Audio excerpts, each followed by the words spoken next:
J'ai eu de la peine à me lever parce que j'étais fatiguée de ma journée d'hier. Pendant que je me rasais, je me suis demandé ce que j'allais faire et j'ai décidé d'aller me baigner. J'ai pris le tram pour aller à l'établissement de bain du port. Là, j'ai plongé dans la passe. Il y avait beaucoup de jeunes gens. J'ai retrouvé dans l'eau Marie Cardona, une ancienne dactylo de mon bureau dont j'avais eu envie à l'époque. Elle aussi, je crois.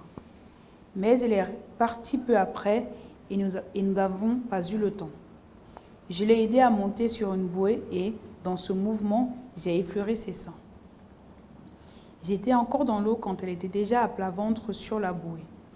Elle s'est retournée vers moi. Elle avait les cheveux dans les yeux et elle riait. Je me suis hissée à côté d'elle sur la bouée.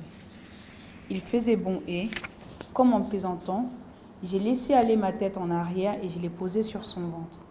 Elle n'a rien dit et je suis restée ainsi. J'avais tout le ciel dans les yeux et il était bleu et doré. Sous ma nuque, je sentais le ventre de Marie battre doucement. Nous sommes restés longtemps sur la bouée, à moitié endormis. Quand le soleil est devenu trop fort, elle a plongé et je l'ai suivie.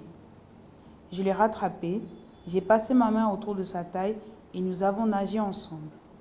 Elle riait toujours. Sur le quai, pendant que nous nous séchions, elle m'a dit « Je suis plus brune que vous ». Je lui ai demandé si elle voulait venir au cinéma le soir. Elle a encore ri et m'a dit qu'elle avait envie de voir un film avec Fernandel. Quand nous nous sommes rhabillés, elle a eu l'air très surprise de me voir avec une cravate noire et elle m'a demandé si j'étais en deuil. Je lui ai répondu que ma mère était morte. Comme elle voulait savoir depuis quand, j'ai répondu « depuis hier ». Les lampes de la rue se sont alors allumées brusquement et elles ont fait pâlir les premières étoiles qui montaient dans la nuit.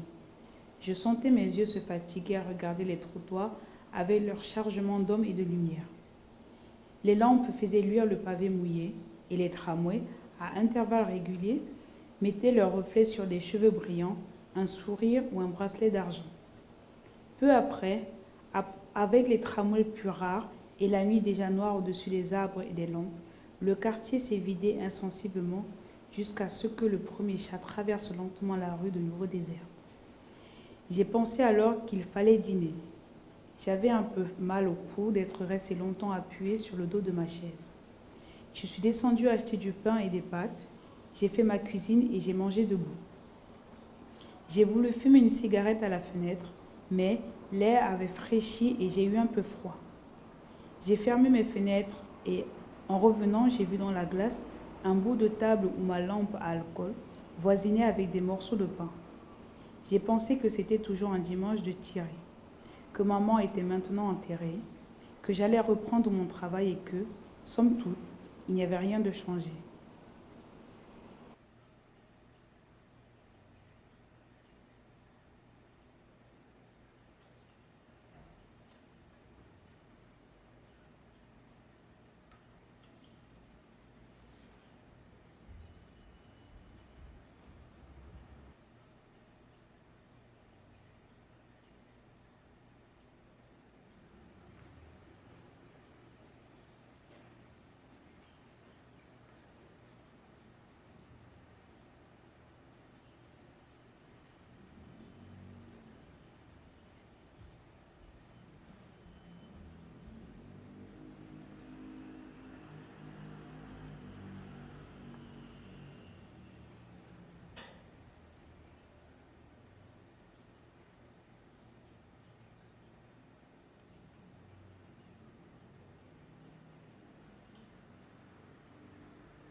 Les lampes de la rue se sont alors allumées brusquement et elles ont fait pâlir les premières étoiles qui montaient dans la nuit.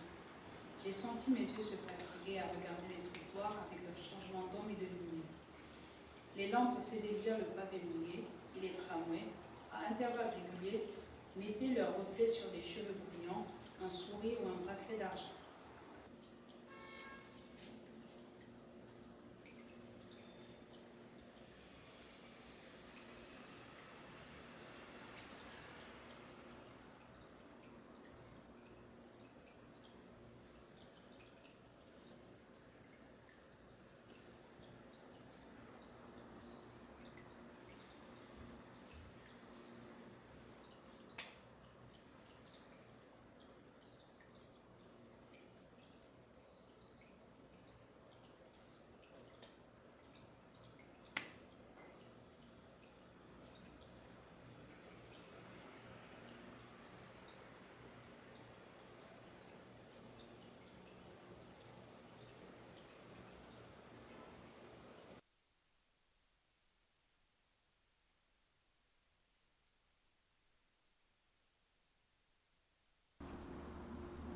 Salut.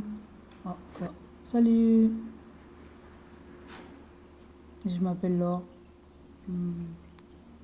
Je parle français, anglais et coréen. Bon, je ne maîtrise pas les trois langues, mais je parle, on va dire. Hmm. Je suis française. Je suis née au Cameroun, mais je suis française. Euh, je suis née à Douala. C'est la capitale économique du Cameroun. C'est une super grande ville. Il y a énormément de monde. Je connais pas très bien. J'y habité jusqu'à l'âge de 10 ans. Après, je suis partie. Voilà. Ça, c'est mon histoire. Et toi, d'où viens-tu? Hmm. Hmm. Pourquoi est-ce que tu es dans cet aquarium? Pourquoi est-ce que vous êtes dedans? Hmm. Qu'est-ce qui t'a mis là-dedans? Je sais pas. Pourquoi, d'ailleurs? C'est pas trop le lieu, mais bon. Tu m'entends ou pas? Tu m'entends? Tu comprends ce que je dis au moins? Hmm. Tu comprends ce que je dis? Hmm. Moi, je ne sais absolument rien de toi. J'ai beau te regarder, mais j'arrive pas à savoir qui tu es.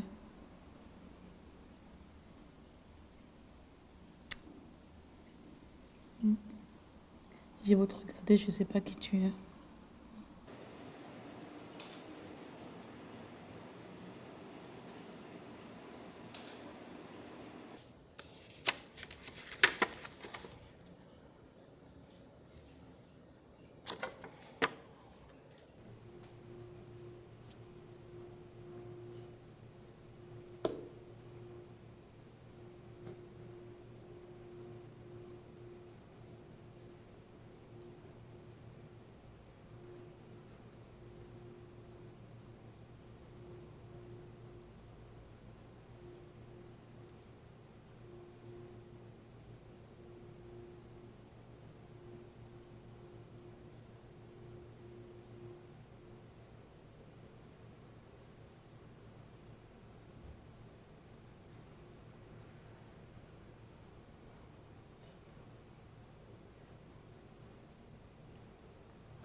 Hmm.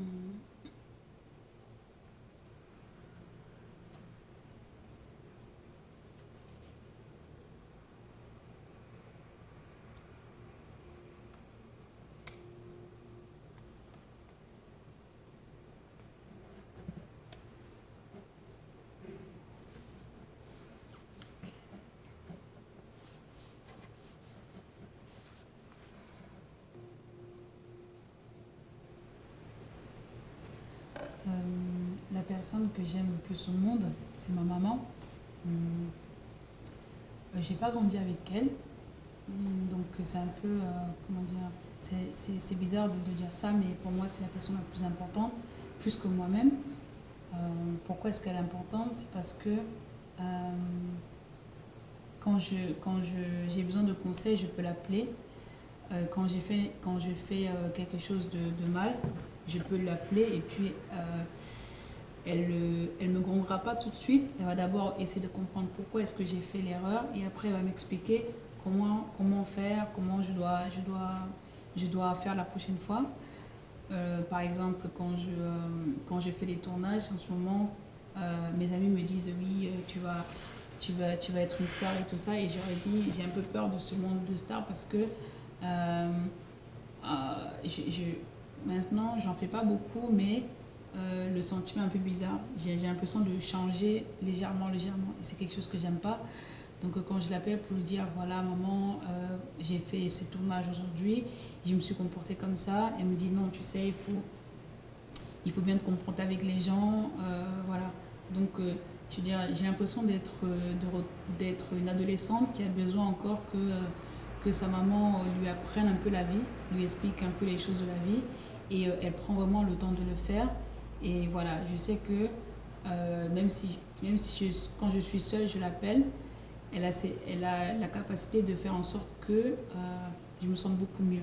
Et voilà, et c'est la personne envers qui je suis le plus reconnaissante. Donc c'est pour ça que je dis que plus que moi, pour moi, c'est la personne la plus importante.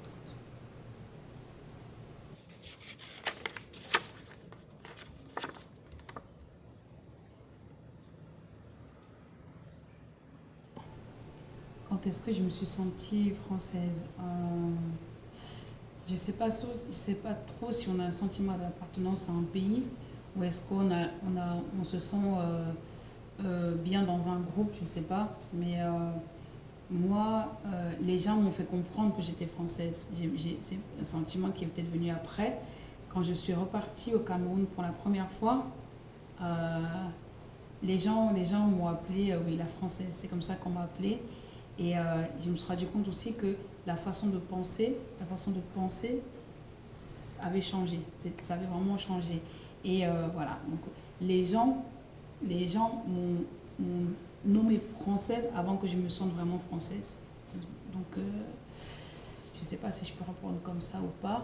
Et hum, après, la première fois que je suis partie au Cameroun, j'ai vu, voilà, il y avait ce changement de pensée, la façon de réfléchir et tout ça. Je me suis rendu compte que, peut-être que je ne pense plus comme mes amis du Cameroun, mais je n'avais pas encore ce sentiment. Donc, je pense que c'est le fait d'entendre à chaque fois,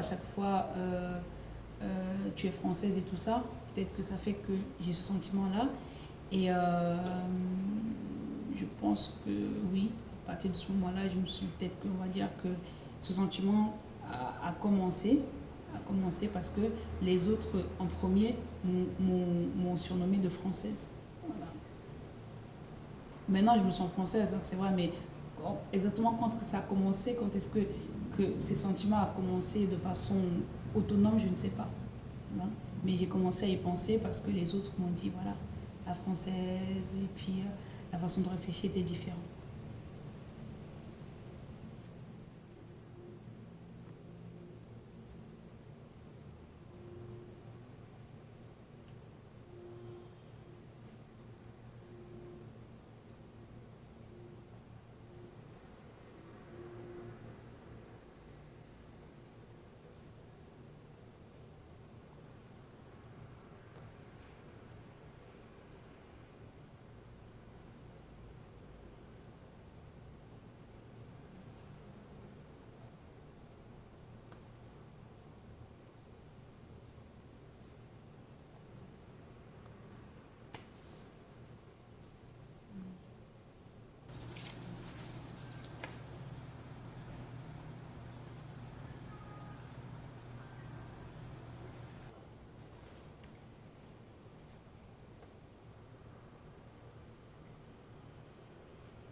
haine? Est-ce que ça peut coexister? Question difficile. Peut-être, peut-être pas, je ne sais pas. Je pense, pour moi personnellement, je ne pense pas avoir déjà ressenti un sentiment de haine. Donc, est-ce que ça peut exister ensemble? C'est une question qui, personnellement, ne me touche pas vraiment. Je ne sais pas trop comment y répondre. Dans une famille, oui, dans une famille, je pense que oui, ça peut peut-être exister. On peut détester quelqu'un parce qu'on s'est fâché à un moment donné, parce qu'on s'est disputé, on s'est battu à un moment donné. Et après, comme c'est la famille, on dit ah ok, je suis désolée, et puis on revient. Et je pense que oui, en fonction des relations, il peut avoir ces deux sentiments peuvent se côtoyer, je pense. Euh, je suis pas, je sais pas. Franchement, c'est pas quelque chose qui me parle personnellement. C'est vrai que je me suis disputée peut-être une ou deux fois dans ma vie avec une amie, vraiment disputée plus séparation. Et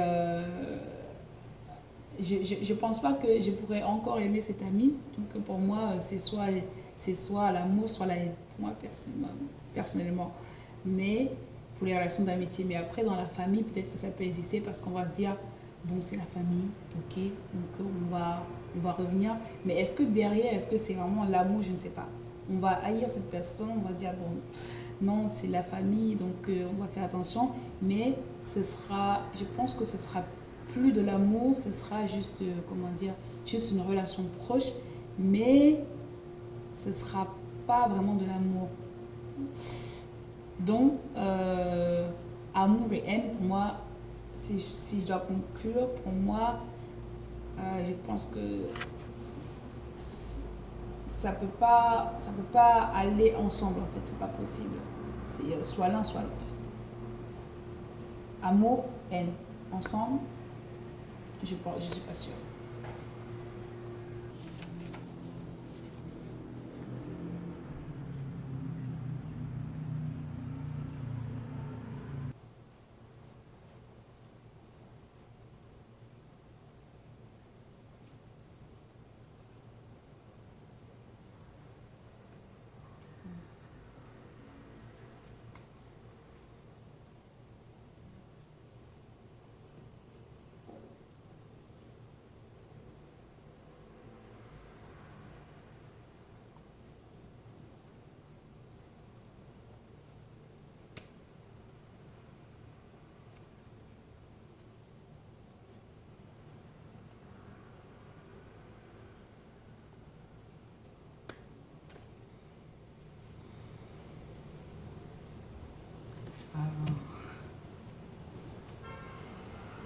Quand est-ce que je me suis sentie seule face à la langue?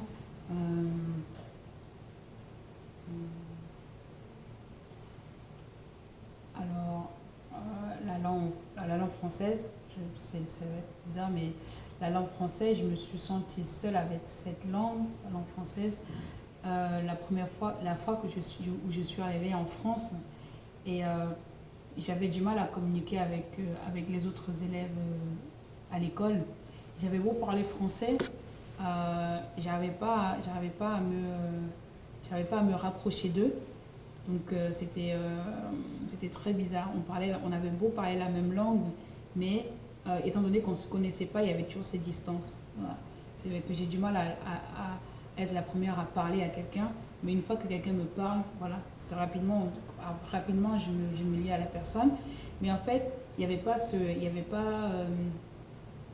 pas cette action-là vers moi. Et moi, comme je ne peux pas le faire, c'était compliqué. Donc, malgré qu'on soit ensemble et qu'on parle la même langue, je me suis vraiment sentie seule en France. Et en Corée, se sentir seule, c'est avec la famille ici avec laquelle j'habite. Au départ, c'était très compliqué de communiquer parce que j'avais beaucoup de choses à dire, j'avais énormément de choses à dire, mais comme je ne pouvais pas parler, on avait beau être à la maison ensemble, j'avais l'impression d'être toute seule. quand on parlait tous ensemble à table, on parlait, je ne comprenais pas. Je ne comprenais vraiment pas ce qu'ils disaient. Donc c'était vraiment compliqué pour moi. J'avais l'impression d'être vraiment toute seule au milieu de trois personnes. C'est bizarre, mais voilà, je me suis sentie seule par rapport voilà, à ce moment-là. La langue m'a fait me sentir seule parce que je ne comprenais pas bien et je ne pouvais pas m'exprimer. Le fait de ne pas pouvoir s'exprimer dans une langue, je pense que ça t'isole en fait. Même si tu comprends, mais le fait de ne pas pouvoir parler, c'est très isolant. Voilà, je pense que c'est ça. Se sentir étrangère, je pense qu'on se sent, étranger par rapport à la façon dont les autres nous considèrent, par rapport aux changements qui s'opèrent. Ici en Corée, j'ai rencontré beaucoup de gens. Le fait de faire de la musique et tout, je me sens vraiment bien. Mais de façon globale, la Corée parle en fait de moi en tant que Wegugin, en tant qu'étrangère. C'est ça. Donc ça me catégorise déjà comme étrangère. Donc j'ai même pas besoin d'avoir ce sentiment-là. Je suis considérée comme ça. Je suis considérée comme ça et on me fait comprendre que je suis étrangère par rapport à la façon dont on me qualifie. Déjà un. Et après, au Cameroun, je me sens étrangère. Pourquoi? Parce que quand je suis au Cameroun, je ne peux plus vivre comme les Camerounais. Je ne peux plus boire l'eau comme les Camerounais. Je ne peux pas sortir toute seule comme d'autres habitants, comme ceux qui habitent au Cameroun. Il faut faire attention à ce que je mange. Je ne comprends pas comment fonctionnent les règles du Cameroun. Donc ça aussi fait que je me sens étrangère quand j'arrive au Cameroun. La façon dont la famille me considère par rapport aux autres. Je ne peux pas aller au marché acheter quelque chose de toute seule parce que c'est beaucoup plus compliqué. Donc il y a ce sentiment-là aussi, c'est que les choses autour de soi changent et on se sent un peu étrangère. Donc maintenant, tout à l'heure, on a parlé de quand est-ce que je me suis sentie française. Maintenant, maintenant aussi, je me sens vraiment française quand je vois la façon dont on se considère en Corée et quand je vais au Cameroun, je me sens vraiment française parce que quand j'arrive en France, je m'adapte très très vite. Je suis vraiment dans mon élément, je comprends tout ce qui se passe. Donc voilà, étrangère pour moi c'est la façon dont les gens te qualifient, te considèrent. Voilà, c'est ça qui fait qu'on se sent étrangère, malgré le fait qu'il y a beaucoup de gens autour de soi. En Corée, il y a énormément de gens avec qui je suis. Bon, je me sens très très bien, mais je suis qualifiée comme étrangère.